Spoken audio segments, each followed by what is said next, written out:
My name is Diana Thornton. I'm 34 years old. And the day I got the keys to my first house, my mother's voice went so cold, you would have thought I had stolen something from her. I was standing in my empty kitchen on Linen Street, holding those keys, when my phone lit up with 11 missed calls from my parents. 11. I thought they were hurt that I hadn't told them sooner. I thought my mom wanted to cry happy tears, and my dad wanted to check the water heater. I was wrong about all of it. 3 weeks later, an 8-year-old told meth truth at a kitchen counter. And what my family did after that made losing my spare key look like a warm-up, because my parents weren't angry about what I bought. They were angry about what my sister was supposed to do with it. Welcome back to Calm Drama Stories, where quiet people finally say the things families don't want to hear. If you've ever been the one everybody leans on, this story is going to feel familiar. Drop a comment telling me where you're listening from, and be sure to subscribe because the ending of this one is worth staying for. Let me back up because you need to know who I was in my family before you can understand what happened. I'm a senior accountant at a firm in Dayton, Ohio. 12 years at the same office. 9 of those years, I lived in a 1-bedroom apartment above a laundromat where every Tuesday smelled like other people's fabric softener. I made my coffee at home. I drove a car with a crank window. I put money away every single month quietly, the way some people pray. In my family, I was the one who handles things. I did my parents' taxes every spring. I did my Aunt Sharon's taxes. When my grandmother needed help with a Medicare form, they called me. When anyone got a letter with a government seal on it, that letter ended up on my kitchen table. My sister Rachel used to joke that I was the family's free accountant, free notary, and free therapist. And everyone would laugh and I would laugh too because that's what I did. I laughed and I handled it. Here's the thing nobody tells you about being the reliable one. In my family, reliable isn't a compliment. It's a job assignment. There's no raise, no vacation, and absolutely no quitting. You get hired at 12 years old and you find out about the retirement policy the hard way. For most of my life, I thought that job was the same thing as being loved. I balanced everyone's books and told myself the numbers proved I belonged. Standing in that empty kitchen with 11 missed calls, I had no idea my job description was about to expand because reliable, it turns out, came with housing duties. I just hadn't read that part of the contract yet. Nobody had shown it to me. They'd only shown it to each other. Here's the layout of the pressure cooker my family was living in. My parents, Carol and Frank Thornton, own a 3-bedroom house on Warner Avenue about 15 minutes from my new place. My dad is 66, a retired machinist who barely talks unless something's broken. My mom is 63 and works part-time at the First Methodist Church office, which in our town is less a job and more a throne. 2 years ago, my sister Rachel's husband Mark lost his heating and cooling business. He'd worked for himself for 6 years and then suppliers got expensive. 2 big clients stiffed him and it all came down slowly and then very fast. 18 months ago, Rachel and Mark and their 3 kids moved into my parents' house. Rachel is 31. The kids are Ava, who's 8, Cody, who's 6, and June, who's 3. That's 7 people in a house built for 4, and I watched it wear on all of them. I never said a word against it. I bought the kids' school supplies in August. I paid for Ava's summer camp and told Rachel it was a gift card promotion, which is not a real thing, but she didn't check. I showed up with groceries and called it just passing by. I did what I always did. I handled the edges of it quietly so nobody had to ask. But that fall, my mother started asking me a strange question. She'd wait until we were alone drying dishes, and she'd say it casually, like she was asking about the weather. Have you looked at anything bigger, honey? Bigger. I lived alone above a laundromat. I remember thinking it was a funny word to keep landing on. It wasn't funny. It was a measurement. I want to tell you about the babysitting box because everything that happened this year started there 22 years ago. When I was 12, I babysat for 2 families on our street. $5 an hour, which felt like a fortune. I kept the money in a shoebox in my closet under a sweater, and I was saving for a blue 10 speed bike from the hardware store window. I counted that money the way other kids read comic books. One Saturday in March, the water heater on Warner Avenue died the same week my dad's hours got cut. I came home from school on Monday and the shoe box was light. Nobody had asked me. My mother sat me down at the kitchen table, put her hand over mine, and explained that families pull together and that she knew I understood. Then she said the sentence that built the next 22 years of my life. She turned to my dad and my aunt and she said, "Diana understands. Diana always understands." And everyone smiled at me. I remember exactly how that smile felt to receive. It felt like being chosen. It felt like a trophy with my name engraved on it. So I smiled back and I said, "The water heater was more important." And I never got the bike. And I learned the deal my family was offering. Understanding was the price off admission. Handling things was how I paid my dues. I spent the next 22 years being the girl who understands. I understood at 16, at 25, at 30. I understood until understanding was the only thing anyone thought I was for.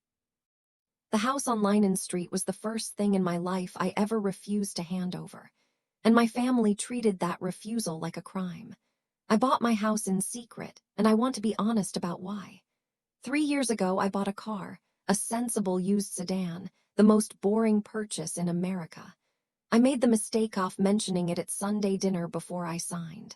My family turned it into a TUI committee. My dad had opinions about transmissions. Aunt Sharon knew a guy.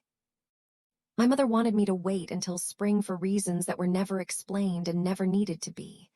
By the end, I was so worn down, I nearly bought the car my mother liked in a color I hated. So when I started house hunting last winter, I told no one. And the longer I looked, the stranger my mother's hints got. She kept mentioning one specific listing, a 4-bedroom on Maple Street. Good school district, she'd say. A house like that holds its value. Room to grow. I hadn't told her I was looking. I remember a cold little feeling under my ribs every time Maple Street came up, like hearing your own name in a conversation you're not part of. I didn't have a word for it yet. I just knew I wanted a door that locked and a deed with one name on it. In February, I found the cottage on Linen Street, 2 bedrooms, a porch with acroc step, a blue ceramic dish the old owners left by the toaster. $285,000. I put down $57,000, 20%, 12 years of my life in one wire transfer. My realtor asked if my family wanted a walkthrough before closing. I said, "My family walks through things by voting on them. 40 minutes of paperwork to buy a house. It would take my family 4 months to make me regret the pen." Closing day was the first Friday in March. I signed. I shook hands. I drove to Linen Street and stood in my own kitchen with my own keys. And I did something I'd been imagining for months. I texted a photo of the keys to the family group chat with one line, "Surprise, I bought a house." Then I set the phone on the counter and just breathed. When I picked it up again, 11 missed calls. My parents' landline, my mother's cell, my mother's cell, my mother's cell. No text saying congratulations, nothing from Rachel at all. I called back standing in the empty kitchen and my mother answered before the first ring finished. There was a silence long enough that I said hello twice. Then my mother said, "You did this without consulting us." Not "where is it," not "how much," not "are you happy, sweetheart." Consulting, like I'd sold a company out from under its board. I laughed honestly because I thought she had to be halfway joking. "Mom, I'm 34. It's a 2-bedroom cottage, not a merger." My dad was on speaker. I could hear him breathing and not saying anything, which is my dad's native language. My mother's voice didn't get louder. It got lower and very calm, which anyone in my family can tell you is the actual danger sign. "You have no idea what you've done," she said, and then she hung up on me. I stood there holding the phone in a house that still smelled like other people's paint. Here's what I knew about my mother's anger after 34 years of studying it. It had shapes. Hurt had one shape, worry had another. This was neither. This was the shape of something breaking that I couldn't see. A plan. As it turned out, their plan. By Sunday, the phone tree had bloomed. If you're from a small church town, you know exactly what I mean. Aunt Sharon texted first. "Call your mother. She is devastated, devastated about a cottage. Then my mother's cousin called to say that family was the only thing we take with us, which was rich considering she once sued her own brother over a lawnmower. Snorts. Then two ladies from First Methodist sent me nearly identical messages about how blessed I was and how blessings were meant to be shared. I want you to notice something I noticed later. Lying awake, nearly identical. The same phrases kept arriving from different mouths. Shared blessings. Family sticks together. Your poor mother. When 5 people call you selfish in the same words, somebody wrote the words. At the time, I just felt like I was going crazy. I'd bought a house with my own money in my own town, 15 minutes from my parents, and my family was reacting like I'd fled the country under a fake name. But the message that kept me up wasn't from Aunt, it was from my sister. Rachel had said nothing for 2 days. No congratulations, no exclamation points, none of her usual 12 emojis. Then Sunday night my phone buzzed once. So that's it then. That's all she wrote. I read it maybe 30 times, so that's it then. It was the voice of someone at the end of something, a person watching a door close. But I hadn't closed a door. I'd opened my first one. I typed, "What does that mean?" and watched the dots appear and disappear, like someone packing behind glass. No answer came. Everyone in my family seemed to be grieving the same loss at the same funeral, and I was the only one who hadn't seen the body. 3 weeks after closing, my mother summoned me to Sunday dinner on Warner Avenue. Summoned is the right word. The text read like a court date. I went because 22 years of training doesn't dissolve in 2 weeks. Dinner was pot roast and politeness so thick you could spread it. My dad talked about the weather twice. Rachel wouldn't hold my eyes. She kept cutting June's food into smaller and smaller pieces long after June stopped eating. Mark kept saying the roast was great, which was more conversation than he usually managed around my parents.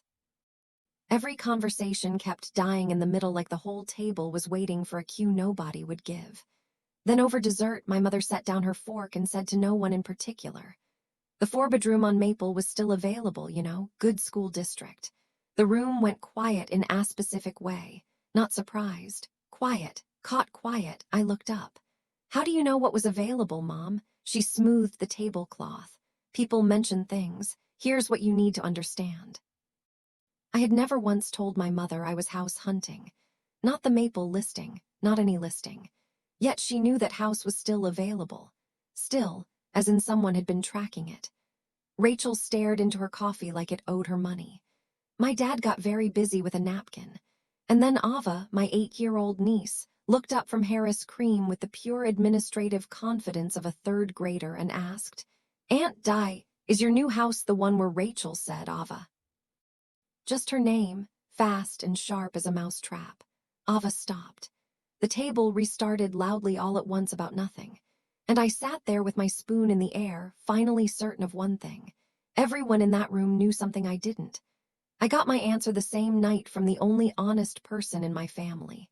After dinner, I was rinsing plates and Ava climbed onto the counter stool next to me with her bowl of melting ice cream, swinging her feet.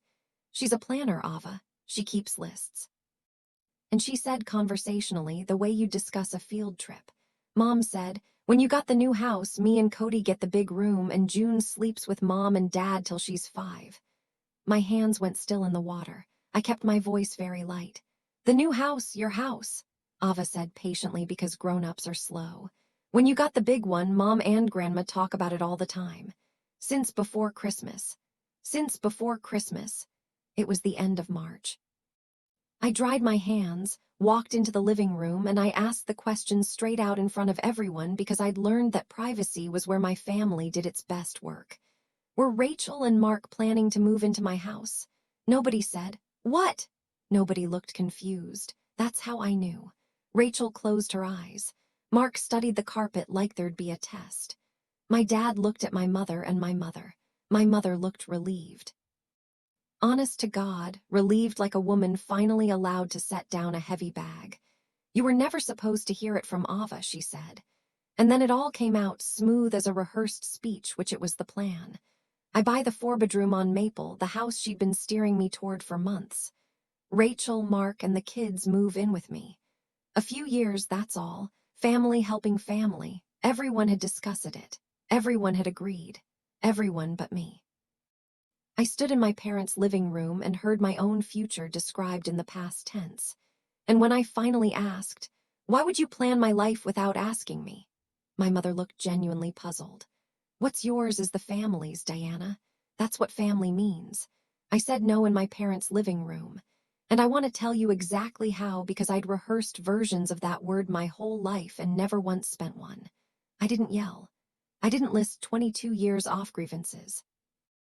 I said, "No, I'm sorry this plan existed without me in it, but no." For a second, nobody moved. I don't think anyone in that room had ever heard the word from me without a cushion around it. Then my mother recovered the way a chess player recovers by moving the next piece. "Fine," she said. "Then sell it. The Maple House is still on the market. Buy it and we'll help you look this time. We'll help you look this time." That sentence told me everything about how they saw the last 12 years off me life. My cottage wasn't my home. It was a clerical error. The wrong box checked on a form, and the family was generously offering to help me fix my mistake. I said, "My house is not a mistake. It's not for sale and it's not available." Rachel finally spoke from the couch. "Quiet. You have 2 bedrooms. Die. We have 3 kids." As if the math were the argument, as if the only problem with taking my house was that it might be too small. Nobody in that room ever asked the question. I kept waiting for the simple one, the human one. "Do you want to live with 5 other people, Diana?" Nobody asked because my wanting had never been a line item in the family budget. I picked up my coat and my keys and I left. And driving back to Linen Street, I actually felt lighter because I thought I'd ended something. I thought no was the end of a sentence. In my family, it was the start of a campaign. The campaign began politely, the way everything in my family begins. That first week of April, Aunt Sharon appeared on my porch with a chicken casserole and a speech. Snorts she toured my cottage saying cozy the way some people say condemned. And then she sat at my kitchen table and explained that family takes care of family. That my grandmother's generation shared everything. That she just knew I'd do the right thing once the shock wore off. The shock, mine apparently. The shock of behaving selfishly. She was the first of many. Over 3 weeks, I received 2 more casseroles, 1 lasagna, a bundt cake, and a rotation of visitors who all seemed to be working from the same script. A church friend of my mother's texted that she was praying for me to soften my heart.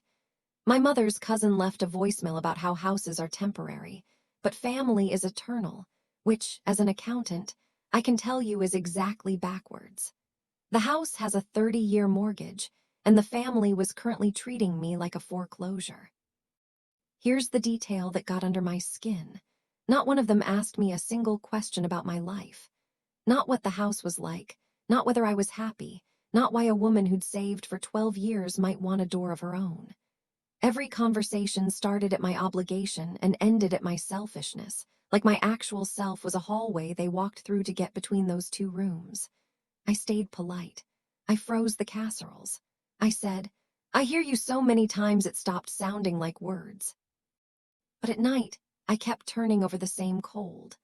The aunts, the cousins, the church ladies, they all used the same phrases in the same order. Somebody had written the script and I knew her handwriting. In the middle of all that, I almost surrendered.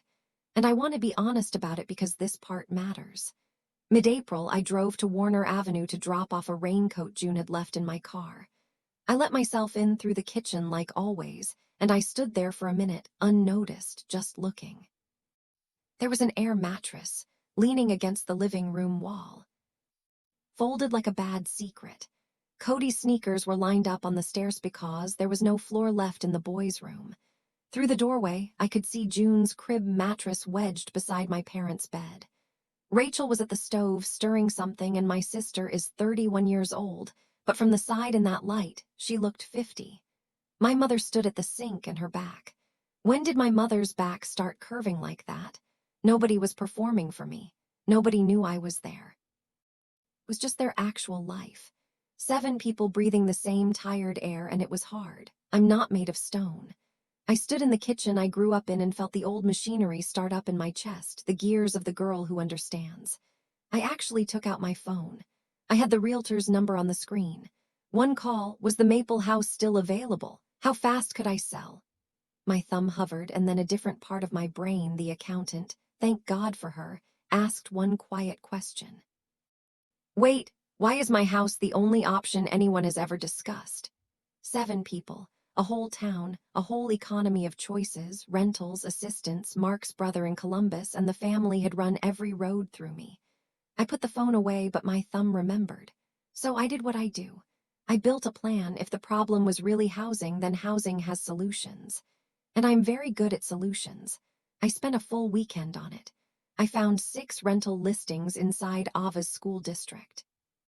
3 of them, 3 bedrooms. I built Rachel and Mark a budget spreadsheet, real numbers, what they'd need monthly, where the gaps were. I looked up a nonprofit that helps families restart after a business failure, and I offered money, not vague money, specific money, application fees on every apartment they applied for, plus real help with the deposit. I printed all of it, put it in a folder, and brought it to Rachel at my parents' house on a Tuesday evening, genuinely believing, God help me, that I was bringing good news. Rachel opened the folder, and I watched her face change as she turned the pages. And it was not relief. She looked at my printouts like they were a summons. A spreadsheet, she said. You made us a spreadsheet. It's a plan, Ra. It's 6 actual apartments. We don't need a spreadsheet, Di. Her voice cracked in the middle. We need family. And there it was. The whole war in one short sentence, though I wouldn't fully understand it for another 2 months. I was offering to solve the problem. But the problem was not the ask. I was the ask. My house, my roof, me absorbed back into the household of us. That was the plan. And a stack of apartment listings was me refusing the plan while wearing a helpful costume. Mark came in halfway through, looked at the folder, looked at me, and walked back out without a word. At the time, I read it as contempt. I was wrong about that, and it's one of the few things in this story I'm glad I was wrong about. The Saturday after the spreadsheet, my dad showed up alone at the cottage. No call. I looked out, and there was Frank Thornton's gray truck at the curb and my dad on my porch with his toolbox, already frowning at the crooked step like it had said something about my mother. This step's going to drop somebody, he said. That was the whole greeting. He didn't mention the house that should have been Maple or Rachel or the war. He just fixed the step, pulled the board, cut a new one, set each nail with 2 clean strikes, while I sat on the porch rail with coffee and handed him things before he asked, which is Thornton language the 2 of us have fluently. When he was done, he packed the toolbox, squared it in his hand, and stood there a second looking at the yard. Then my dad, a man who volunteers roughly nothing, said, Your mother's not wrong about everything, kiddo. She's just carrying more than she shows. I said, Carrying what, Dad? And I watched him almost say it. I've replayed that moment more times than I can count. His mouth opened, his jaw shifted. The truth got as far as his teeth. Then head up the new step once with his boot, said, Keep paint on that, and drove home. I stood on my solid level, honest porch step, and understood exactly one thing. There was a number somewhere in my parents' life that I had not been given, and my mother was doing all of this math around it in the dark. I'd find the number in June in a cardboard box. Hold on. If you're listening to this and you've ever watched your father apologize for your mother with a toolbox instead of words, tell me about it in the comments, because I read everyone.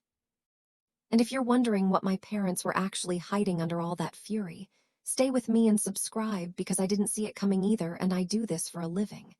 In early May, I did something my therapist would have charged extra to hear about. I threw a housewarming and invited the entire family. Olive branch, white flag, call it what you want. I cleaned for 2 days. I made my grandmother's lemon bars from the recipe card in her own handwriting, and they came, all of them. My parents, Rachel and Mark, and the kids, Aunt Sharon, 2 church ladies doing reconnaissance for 3 hours. It almost worked. Ava claimed the window seat in my office and read a whole chapter out loud to June. My dad walked the basement with a flashlight and pronounced my furnace better than it deserves to be, which from Frank Thornton is a love sonnet. My mother was careful and correct, complimenting my curtains the way you'd compliment a rival's haircut. And here's the detail that matters, the I need you to hold on to. By my toaster sits a small blue ceramic dish that the previous owners left behind. I liked it, so I kept it. And that's where I kept my spare key. It sat there all afternoon in plain sight. People in and out of my kitchen for 3 hours, refilling drinks, cutting lemon bars, admiring the window over the sink. The party ended around 6. Hugs at the door, leftovers in foil, tail lights down Linen Street. I washed dishes, dried them, put the kettle on, and then I stopped. The blue dish was empty. I stood there with the dish towel over my shoulder and told myself it fell. It got moved. A kid was playing with it. I searched the counter, the drawer, the floor, the trash bag by the back door, coat pockets I hadn't worn since March. It was 10:00 before I let myself sit down and think the actual thought. Nobody broke into my house that night. Somebody had just made sure they'd never have to. I want to be very careful about what I say next because I never found out for certain whose pocket me key left in. And I've decided I don't want to know. Here's what I did instead of accusing anyone. Monday morning, I called a locksmith. By Wednesday, both doors had new locks and the back door had a deadbolt that could stop a grudge. I didn't announce it. I didn't text the family group chat. Something pointed. I just quietly made my house mine again because a lock is not an argument. It's a fact and ideal in facts. The locksmith was a cheerful guy who talked about his fantasy league the whole time. And when he left, he said what they always say. You'd be surprised who has keys to people's houses. I said I was past surprised. That night was the low point of the whole spring for me. And I'll tell you why. Because it wasn't fear. I sat on my kitchen floor, actually on the floor, back against the cabinets like a teenager, holding the new keys on their little paper tag. And I cried for the first time since closing day. It had nothing to do with burglars. It was the direction the lock was pointing. 34 years old and I was installing hardware against my own family. Every clean tooth on those keys said the same thing. You were right not to trust them. And being right felt like swallowing a stone. I put the spare in a place I will not be sharing on the internet. The blue dish stayed on the counter empty. I could have put it away, but I left it there on purpose. The way you leave a scar visible, some part of me already knew that Key was going to come back in Tothai's story. I just didn't know it would arrive holding a moving truck. Now, I have to tell you about the box because this is where the story stops being about a house. Every year since I got my license, accountant's license, not driver's, I have done my parents' taxes. Every February, my mother hands me a shoe box of receipts like a queen granting a charter, except this year. This year, we were at war, so in February, my mother informed me through my father that they would manage. April came and went. They filed an extension, which I knew because my dad muttered it at the housewarming like a man reporting a crop failure. Then one evening in the middle of June, Frank Thornton's gray truck pulled up to my cottage again, and my dad carried a cardboard box up my repaired step and set it on the kitchen table. "Your mother can't face the box," he said. "Don't tell her I brought it." He didn't stay.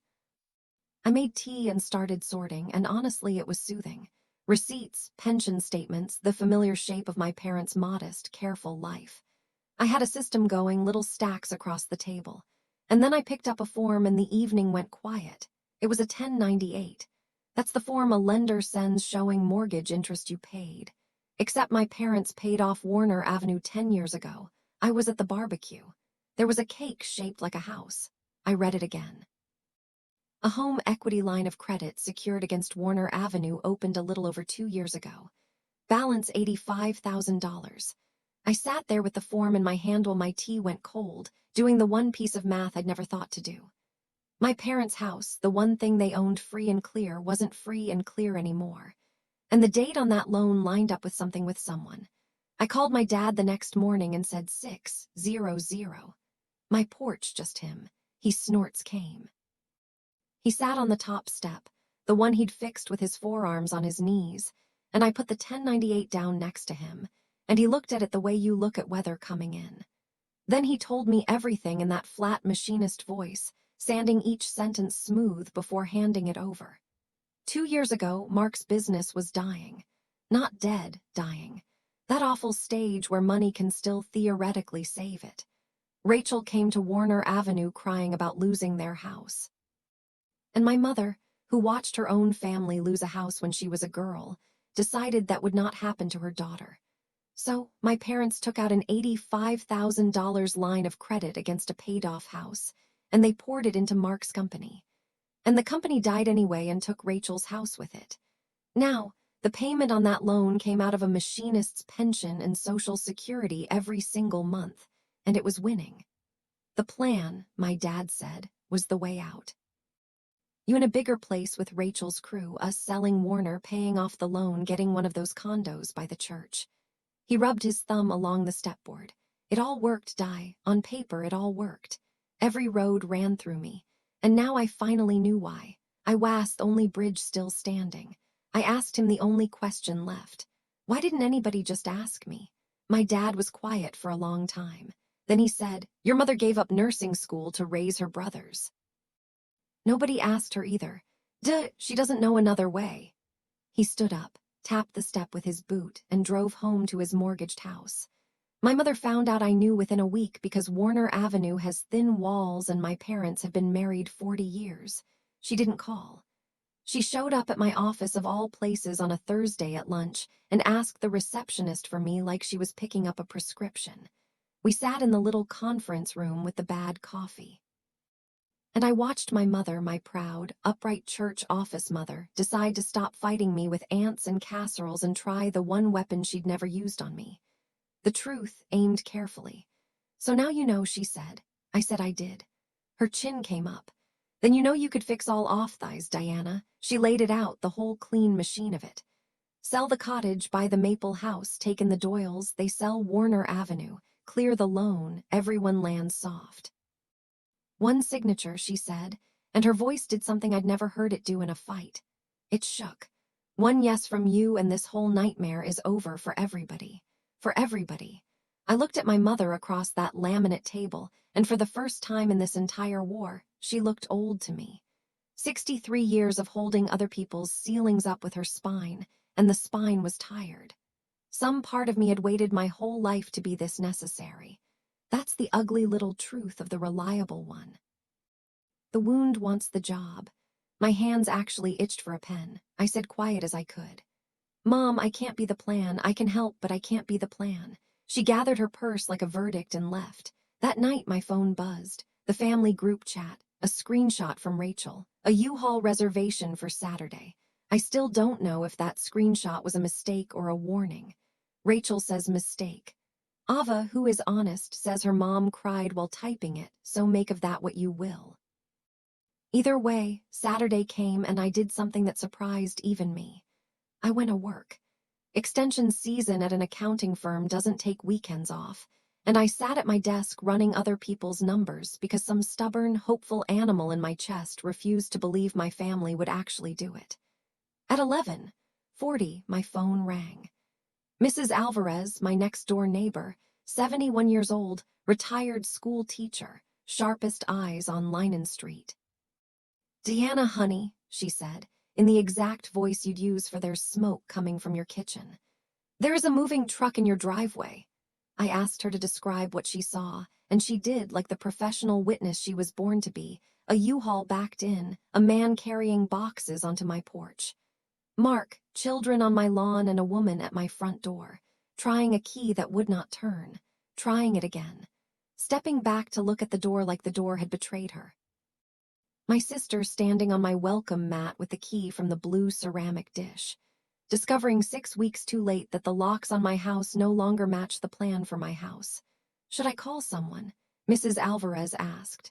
And I said, "You just did. I'm on my way." The drive from my office to Linen Street takes about 20 minutes, and I want to tell you what those 20 minutes felt like because it wasn't what he expected. No shaking hands, no racing heart. I drove the speed limit the whole way, calmer than I'd been in 4 months. The calmest I've ever been was the day I should have been screaming because between exits somewhere on Route 4, the last soft, hopeful thing in me finished dying. And what's left when that dies is very, very steady. Here is the scene I pulled up to, and the scene half my neighborhood pulled back curtains to watch. A U-Haul in my driveway with its ramp down. A dozen boxes stacked on my porch. June asleep in her car seat on the lawn. Cody driving a toy truck through my flower bed. Ava sitting on the steps hugging her backpack. And my mother's sedan parked across the street because Rachel had called for backup when the key failed. I got out. Rachel started talking before my car door shut. It was temporary. They had meant a call. Everything with the truck was half price on weekends. Words in the order panic delivers them. Mark, to his credit, had stopped moving boxes and just stood there with his empty hands. Ammon visibly wishing to be anywhere else on earth. I walked up my own front path and said, not loud, "You need to load those boxes back on the truck," and my mother came across the street, saying we would all discuss it inside, and moved toward my porch like the matter was settled. And that's when it happened. The sentence left me before I planned it. You need to leave my property. My property to my own mother in front of my niece. The word landed on that lawn like a dropped dish and everything stopped. Even Cody's truck noises stopped. My mother went white, then very still. And she pulled herself up and gave me in front of the children and the boxes and Mrs. Alvarez's unapologetic window, one more recital of the family creed. What's yours is the family's, Diana. That's what family means. I stood on the step my father fixed and heard myself answer. Then I guess I'm not family today. They loaded the boxes. It took 40 minutes and I watched all 40, arms folded, dying inside and refusing to look like it. The U-Haul pulled away at 4:15. By 6:00, I was a monster in 4 group chats I wasn't in. The silence afterward had a temperature, weeks of it. No Sunday dinner summons, which I expected, but also no photos of the kids in the family chat. Someone had quietly removed me. Cody's birthday came and went in early August. I heard about the party from a bakery cashier who assumed I'd been there. That one I carried around for days like a splinter I couldn't dig out. My mother told her circle I'd chosen a house over her grandchildren, and the phrasing traveled the way her phrasings do. And then on a Tuesday night, my phone rang and the screen said, "Nana Ruth, my grandmother is 85 and does not call people. She summons them through intermediaries like royalty." I answered, expecting the final boss of the guilt campaign. Instead, my grandmother said, "I hear you told Carol no." I braced and she said, "Huh," a long interested, "Huh," like a woman tasting something new. And then she told me a story I'd never heard in my life. When my mother was 19, she got into nursing school. There was an acceptance letter. It sat on the kitchen table on Nana's farm for 3 days, propped against the salt shaker. That same week, my great-grandfather lost his job at the mill, and there were 3 boys still at home to feed, and Carol was the oldest, and the letter disappeared off the table. And nobody ever spoke of it again. Your mother cried in my kitchen one night, Nana said, and then she never mentioned it again. I let her not mention it. That was my mistake, child, not hers. I sat with that for a long moment. Then I asked what I should do, and my grandmother declined to answer because she's Nana. "Come to my birthday," she said. "Whatever you decide it standing up. I need to show you the worst hour of this whole story, and it doesn't have any yelling in it. It's just me, my kitchen table, and a laptop at 2 in the morning, 11 days before my grandmother's birthday." I opened a spreadsheet. Of course I did. And across the top I typed a question I'd never let myself write down. What would it cost to buy them back? Column A, the money. Paying off my parents' loan meant $85,000. I had what was left of my savings after the down payment. It wasn't enough. Not close. Getting there meant borrowing against my retirement account. 6 years of repayments, my safety net gone at 34 with a brand new mortgage on my back. I typed it all in anyway. My cursor sat there blinking. Then I added column band, I labeled it what it buys. And that's where the night got honest. Because I know this family ledger. I've been keeping it since I was 12. Empty the shoe box, get the warm smile. The smile lasts until the next water heater. Pay off their loan, and I wouldn't be buying my family back. I'd be renewing my lease with them. Same terms, bigger payment. In the last cell of column B at 2:40 in the morning, I typed a single word, rent. I looked at that word until my eyes burned. Then I closed the laptop without saving, which for me is practically arson, and went to bed. Let me stop and ask you something honestly, friend to friend. Have you ever sat at a kitchen table in the middle of the night doing the math on buying back your own family? If that's you, put it in the comments. Not for me, for the next woman scrolling at 2 a.m. who thinks she's the selfish one. She isn't, and neither were you. And stay with me here because what I decided to bring to my grandmother's birthday instead of that check, that's the part of this story I'm actually proud of. Subscribe if you want the ending. It's close now and it's worth it. The answer, when it finally came, didn't come from the spreadsheet. It came from a door frame. That weekend, I was clearing out the hall closet, moving in work, the kind that takes months. And when I pulled up the old shelf liner, I uncovered something on the closet door frame. The previous owners had painted around instead of painting over. Pencil marks, little horizontal dashes climbing the frame, each one dated, each one labeled in a parent's handwriting. Emmy, age 6, Emmy, age 8. A second column. Lower. Ben, age 4. 20 years of some other family's Tuesdays. Climbing a door frame in a house that now belonged to me. I sat down on the closet floor and looked at those marks for a long time. This is what a house is, I thought. Not square footage, not an asset with bedrooms to be assigned by committee before the owner is consulted. A house is the wall you measure your years against. Nobody had ever asked me what I was measuring mine against. And sitting there, I finally understood what I actually wanted to say to my family. And it wasn't just no. No was true, but it was only half of me. The other half, the accountant, the aunt who buys school supplies, the woman who understands.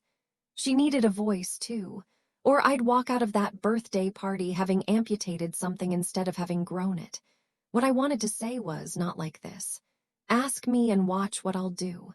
Take Mehestage and watch the door.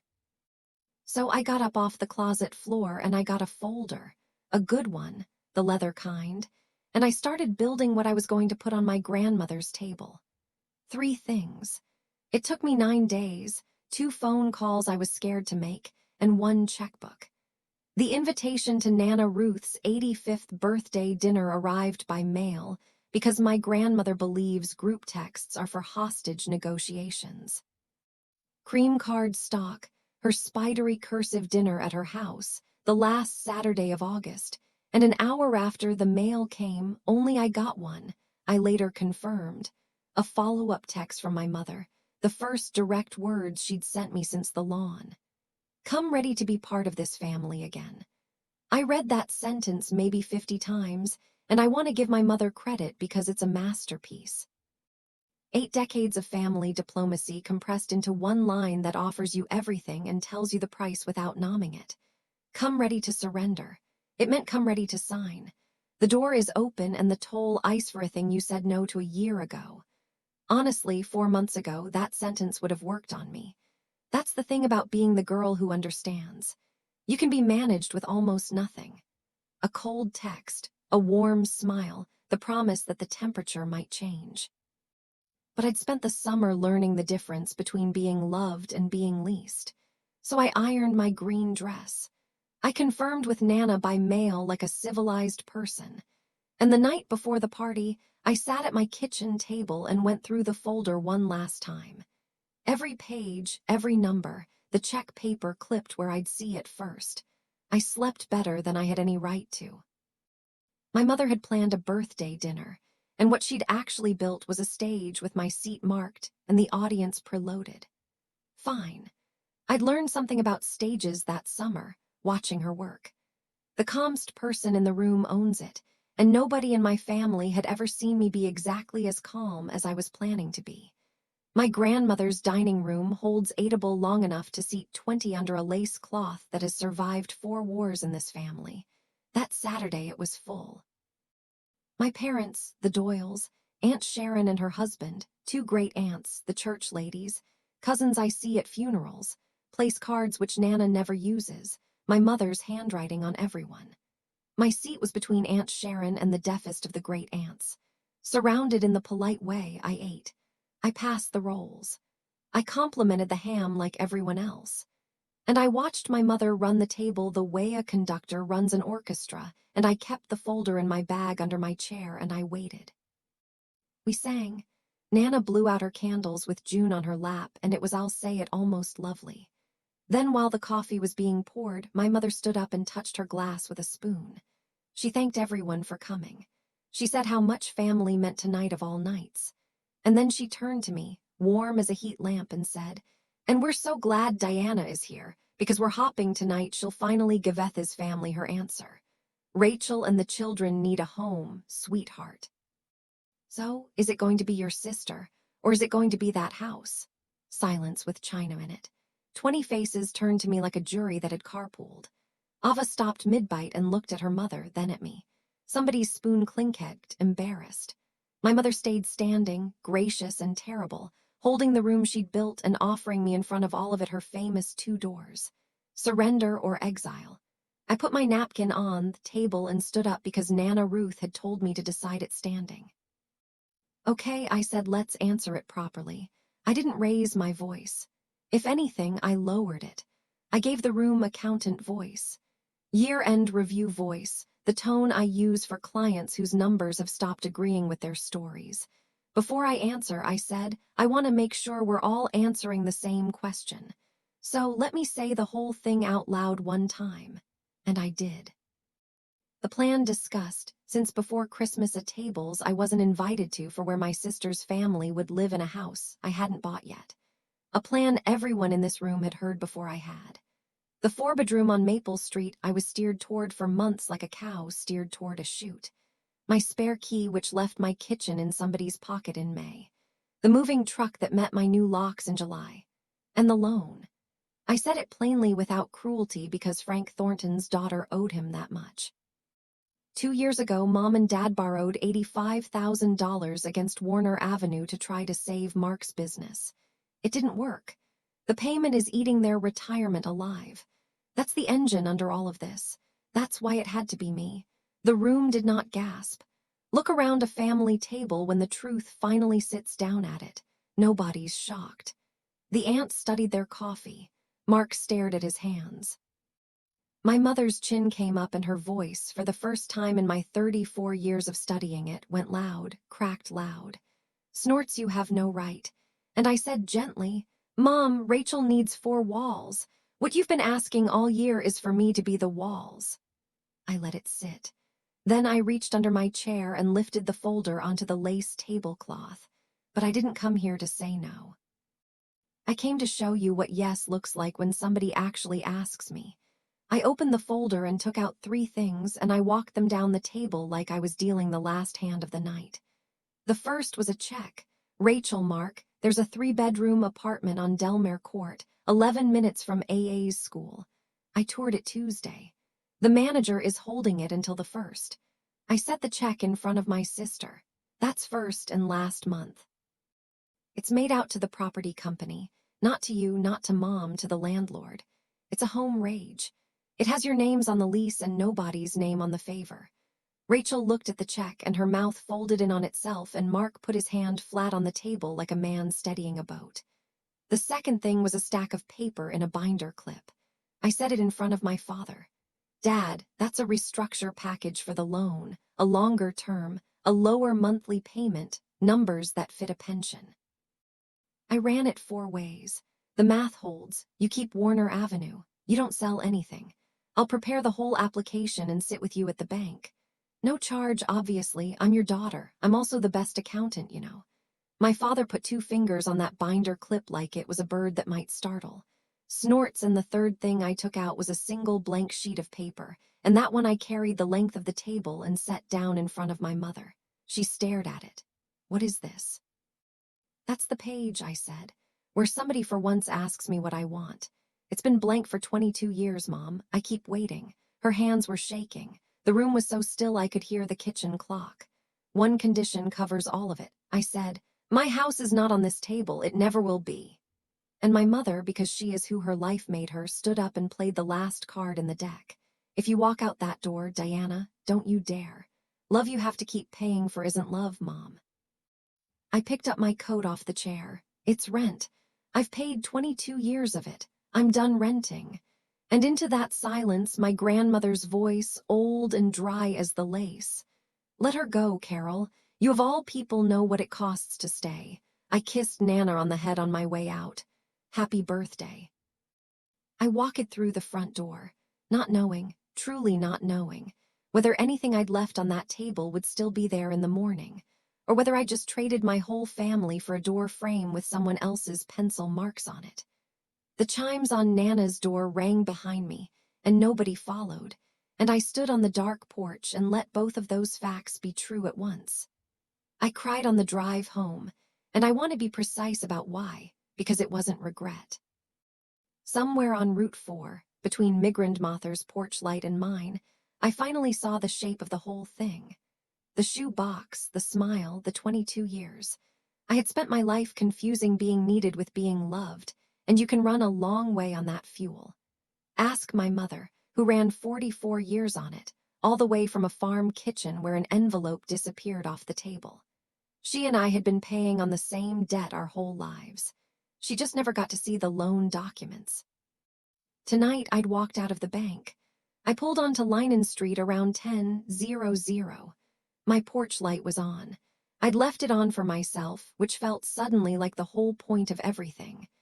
I sat in the driveway a minute, looking at the little house I'd been called selfish all summer for loving. 2 bedrooms, a crooked step my father made straight, a blue dish with nothing in it. And it occurred to me, turning the new key in my new lock, that this was the first night of my life when nobody on earth knew where I was but me. No chart, no committee, no assignment. It felt like grief, and it felt like mine. And I was still learning that those can be the same feeling. Then for 3 days, my family went completely silent. On the 4th day, my phone lit up with the name I expected least. Mark, my brother-in-law, a man who had rarely said an unnecessary sentence to me in 9 years and whose pride had been sleeping on his in-laws' fold-out for a year and a half. His text came through on a Wednesday morning, and I still have it. Rachel dropped your check at the landlord's this morning. We got the apartment. The kids saw their rooms. Ava picked the one with the window seat. I'm sorry about your porch. Thank you. I sat at my desk and read it until the letters blurred. The proudest man in the family was the first one through the door I'd built. And that, friends, is how I learned the difference between people who need help and people who need you. The ones who actually need help will take it with both hands, even when it doesn't come wrapped in surrender. A week later, Rachel texted like nothing had ever happened, which is Rachel. Still on for school pickup Tuesdays. No capital letters, no apology, a bridge made of logistics. I took it. Bridges don't have to be pretty.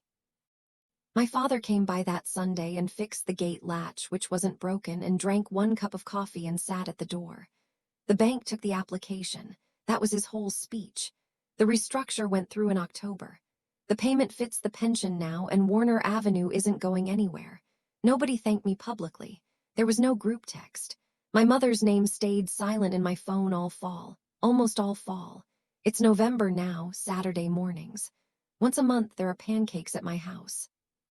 Ava, Cody, June, flour everywhere, and a new column of pencil marks starting up my closet door frame right beside Emmy's and Ben.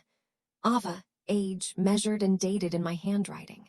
She stands against that frame like she's being Ned. My birthday came 2 weeks ago. In the mail, between a utility bill and a furnace flyer, 1 cream-colored card, my mother's handwriting on the envelope. Inside, a printed birthday verse, and under it, no note, just Mom. I stood at the counter and held it a while. The aunts still tell their version at church. I've stopped auditing it. Some ledgers you close not because they balance, but because you're done carrying them. And then last Sunday, Nana Ruth came for pancakes, summoned herself, arrived like weather, and inspected the whole house with her cane, and pronounced the window seats sensible, which is Nana for perfect. Before she left, I did the thing I'd been planning for a month. I took her hand and pressed a key into it, brand new, cut Thursday, shiny as a dime.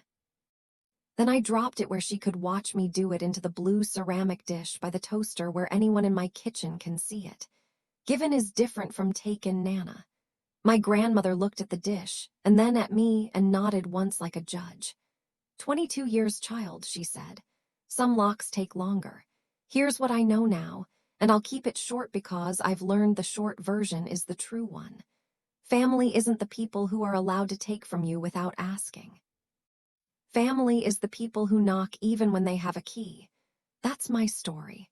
One house, one stolen key, one check with a landlord's name on it. If this reminded you that no is a complete sentence, even at your mother's table, take that as your sign. Share this video with someone who's still paying rent on love and drop a comment with your story because I read every single one. Hit subscribe and I'll see you in the next.